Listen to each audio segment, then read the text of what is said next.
Vamos lá, vamos analisar isso aí, essa eliminação do Fluminense. O Fluminense não priorizou a Copa do Brasil como deveria priorizar, como escalando um time reserva no jogo de ida. Deu ruim, 3-2 para os caras, tem que reverter no Maracanã. Eu falei no pré-jogo que o Juventude ia jogar linhas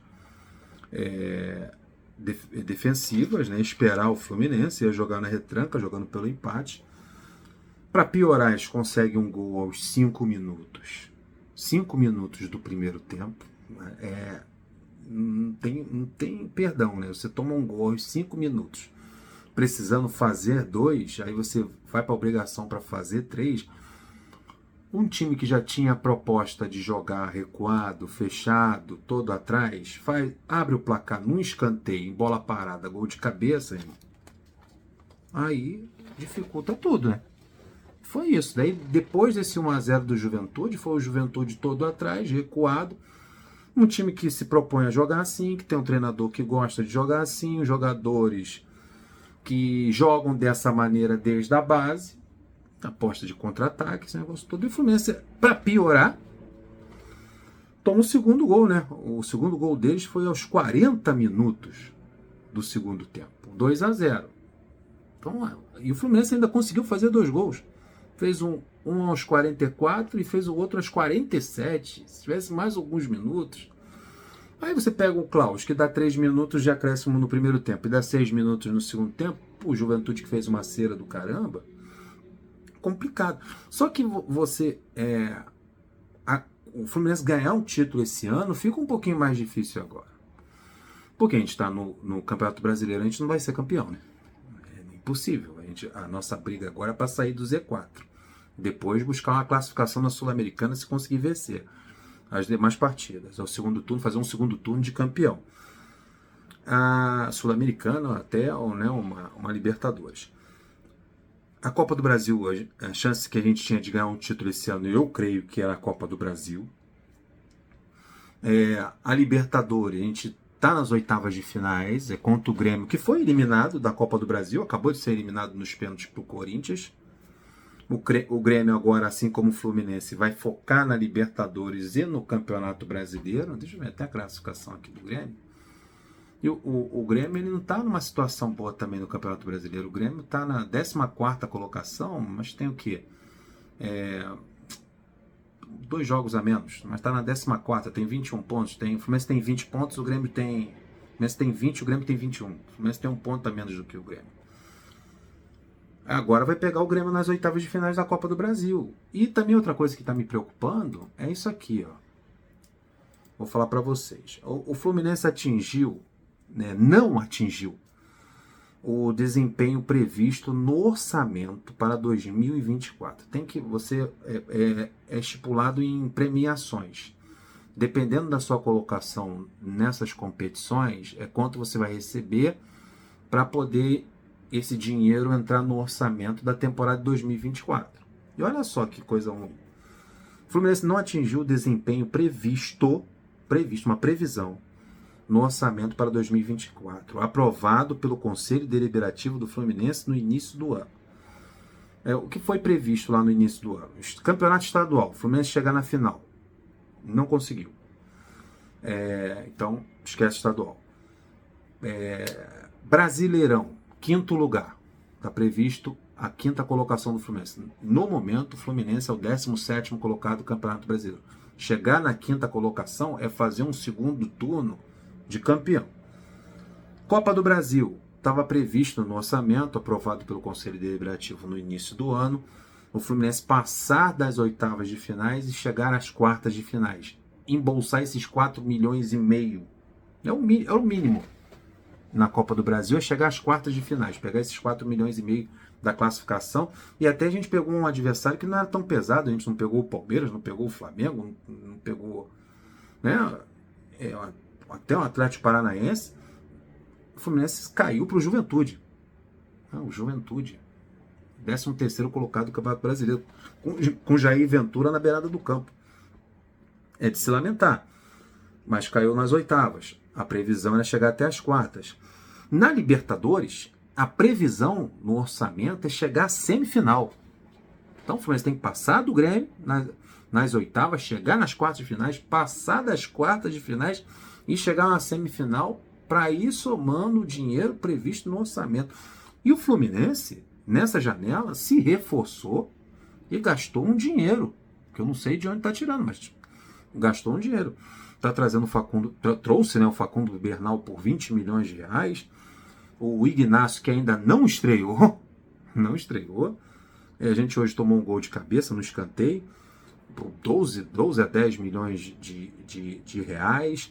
Trouxe o Serna, que também teve que pagar pelo Serna. Então o Fluminense contratou 3 jogadores e não está conseguindo cobrir esse dinheiro. Claro que é parcelado, tem, até 2027, outro até 2026, 2026 ou 2027.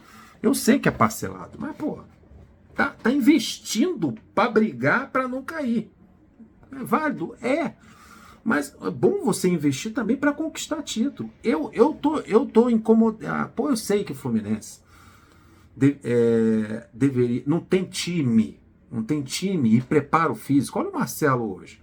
Marcelo recebeu uma bola na intermediária, ele acabou de entrar. Marcelo entrou com... meu Deus, Diogo Barbosa saiu aos 11 minutos, entrou o Marcelo aos 11. O Marcelo deu um chute de fora da área e sentiu a coxa, a panturrilha, sei lá o que ele sentiu, hemorroida, não sei o que o Marcelo sentiu. O Marcelo ficou em campo 4 minutos, mano. Tem condições um time que coloca o Marcelo na lateral esquerda, o cara aguenta ficar 4 minutos, competir para brigar por título em 3 competições? Não tem como o Fluminense jogar 3 competições, eu entendo que tinha que abrir mão de uma competição, por exemplo. Olha só a tabela do Fluminense daqui em diante. Deixa eu botar aqui as partidas. O Fluminense jogou hoje, foi eliminado pelo Juventude na Copa do Brasil. O Fluminense tem um Vasco no Engenhão no sábado, às 21h30, contra o Vasco. Jogo que o Fluminense precisa ganhar. Depois o Fluminense vai para a Copa Libertadores, oitavas de finais, contra o Grêmio lá em Curitiba. Depois volta ao Rio de Janeiro, encara o Corinthians pelo Campeonato Brasileiro. Corinthians que eliminou o Grêmio. Num sábado, às 21 horas, no Maracanã. Depois do Corinthians, o Fluminense pega o Grêmio de novo pelo jogo da volta no Maracanã, numa terça-feira. Depois do jogo contra o Grêmio, tem o jogo contra o Atlético Mineiro, lá em Minas. Depois do Atlético Mineiro, tem o jogo contra o São Paulo. Depois tem o Juventude de novo.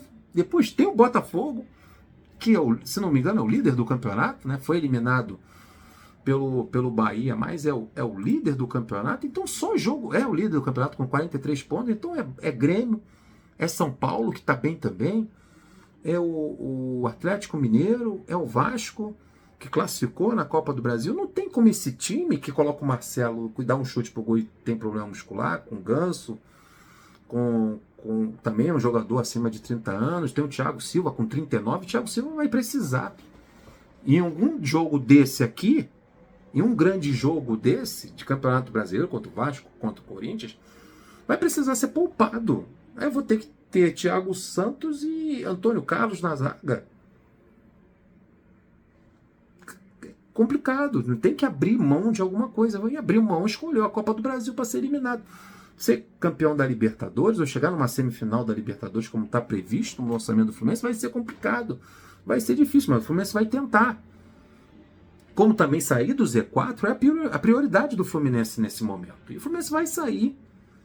Pelo menos, se é possível ver a eliminação de uma forma positiva, é uma competição a menos para esses jogadores mais velhos do Fluminense, para esse elenco envelhecido do Fluminense. É uma competição a menos. Então foca agora no Campeonato Brasileiro e foca na Libertadores contra o Grêmio. O Grêmio vai vir mordido. O Grêmio foi eliminado em casa, né? Vamos dizer assim, né? Porque o jogo foi no Couto Pereira, é o mesmo estádio em que nós vamos pegá-los pelas oitavas da Libertadores, é o mesmo estádio. Eu vi ali a disputa por pênalti, o gramado foi até elogiado do Couto Pereira, mas o Grêmio não vai querer ser eliminado da Libertadores. Já foi eliminado da Copa do Brasil, vai entrar numa crise. E também não está bem no Campeonato Brasileiro, assim como a gente. Então vai ser um grande jogo na Libertadores. Pelo menos, se é possível dizer isso, que uma eliminação não tem boa notícia numa eliminação. São apenas 2 competições agora em diante. É usar o Facundo Bernal, é usar o Ignacio, estrear ele, utilizar mais o Serna. E o que a gente pode dizer desse jogo de eliminação contra o Juventude era isso. O que não era para acontecer, o Fluminense permitiu que acontecesse. Você precisar de um placar de 2 gols de diferença, você tomar um gol aos 5 minutos, aí te arrebenta todo. Um Fluminense que toca de um lado para o outro sem profundidade, sem penetração. O Ganso até não fez um jogo ruim, na minha opinião, mas faltou espaço, mano. Os caras estavam todos atrás e puxando contra-ataque. E o Fluminense, com o placar já atrás, toma o segundo gol aos 40 minutos do segundo tempo. Então é o que o jogador do Fluminense deu a entrevista após a partida, falou. Entregamos 2 gols para os caras. Não tem como reverter uma situação dessa. Um time que se vai ao Maracanã propondo jogar na defesa, amarrar o jogo, fazer falta, fazer cera, um árbitro que dá 3 minutos de acréscimo, depois dá 6 minutos de acréscimo no segundo tempo, e um Fluminense sem inspiração, o Fluminense teve 80% de posse de bola, quase 80% de posse de bola no primeiro tempo e deu 3 chutes na direção do gol. O Cauã Elias praticamente não tocou na bola no primeiro tempo. E o Fluminense nem as alternativas que você utiliza quando você não está bem inspirado, não consegue fazer com que essa bola entre na área adversária e criar oportunidades de gol. O Fluminense tentou, principalmente no primeiro tempo, que você indo para o segundo tempo com pelo menos um golzinho ali, ou pelo menos um empate, já dá um ânimo no segundo tempo e assusta o adversário. Quer fazer o quê? Jogar mais essa bola na área, utilizar mais a bola aérea ou chutes de longa distância. Como o Marcelo fez aos 11 minutos, ele deu um chute da intermediária, o goleiro teve que espalmar. Era isso o jogo que o Fluminense tinha que fazer. E para piorar, o Diogo Barbosa estava muito mal. E o Diogo Barbosa acabou atrapalhando o Serna pelo lado esquerdo, porque pela atuação do Diogo Barbosa. O Diogo Barbosa praticamente errou tudo e não deu opção. E eu falei isso no pré-jogo, o Fluminense vai precisar utilizar os corredores. O Fluminense ia precisar do Samuel Xavier, o Fluminense ia precisar do Diogo Barbosa, tendo a boa atuação que eles tiveram no jogo contra o Bahia, mas por nosso azar eles não tiveram essa atuação tão boa. O Samuel teve até uma atuação interessante, mas o Diogo Barbosa foi muito mal. E quando saiu o Diogo Barbosa, entrou o Marcelo, que jogou 4 minutos. Aí entrou o Esquerdinha, já com o jogo todo tumultuado. O Keno até entrou bem. O Keno fez algumas jogadas individuais, errou, mas deu assistência para o gol do Cauã Elias, um golaço de letra do Cauã Elias, mais um gol com a camisa do Fluminense, e fez o seu gol de fora da área, mas 6 minutos, amigo. Também deixou para fazer os 2 gols aos 44 e aos 47, muito em cima. Então tinha que ir para o abafa desde o início, e o Fluminense pelo menos tentou, lutou até o último minuto. O jogo acabou empatado, mas você fica aquela sensação que faltou algo, fica aquela sensação que dava para classificar. Mas infelizmente a gente não conseguiu. Jogo muito difícil, muito complicado. Jogar contra times assim muito fechados, é necessário que você faça um jogo mais rápido, mais agressivo, com chute de longa distância, com mais intensidade, com penetração. O Martinelli não fez um bom jogo. O André, acho que ele ficou muito limitado ali atrás. Acho que o André também poderia participar um pouquinho mais da entrada da área. Os laterais não foram brilhantes como no jogo contra o Bahia. E o Arias foi... achando quem foi o melhor do time do Fluminense nesse jogo. Para mim foi o Arias, tanto no primeiro como no segundo tempo, foi o único que tentou jogadas individuais. O Samuel até ajudou ele um pouco. O Arias foi o melhor em campo, na minha opinião. O Ganso também lutou bastante, tentou distribuir o jogo no meio de campo, mas com muita dificuldade pela marcação da equipe do Juventude. Um gol, o Keno entrando no segundo tempo. As alterações aqui, ó, JK vaiado, aplaudido para entrar e vaiado quando estava em campo. O Lima, aquela mesma coisa de sempre, aquela movimentação, ele até foi mais útil do que o Martinelli em campo. O Lima até entrou satisfatoriamente, e o Keno com assistência e o gol de fora da área. Então agora o negócio é o seguinte: focar no jogo de sábado contra o Vasco, depois focar na Libertadores. Uma competição a menos para a equipe do Fluminense nesse ano de 2024. Esse orçamento vai ficar complicado. Não conseguiu o estadual, nem chegar na final do estadual, não conseguiu chegar as quartas de finais da Copa do Brasil. Vai ser difícil chegar à quinta colocação no Campeonato Brasileiro. Já começou o segundo turno. E vão brigar aí para chegar na semifinal da Taça Libertadores. Deixa o like, se inscreva no canal. Tamo juntos. Até o próximo vídeo. Fui!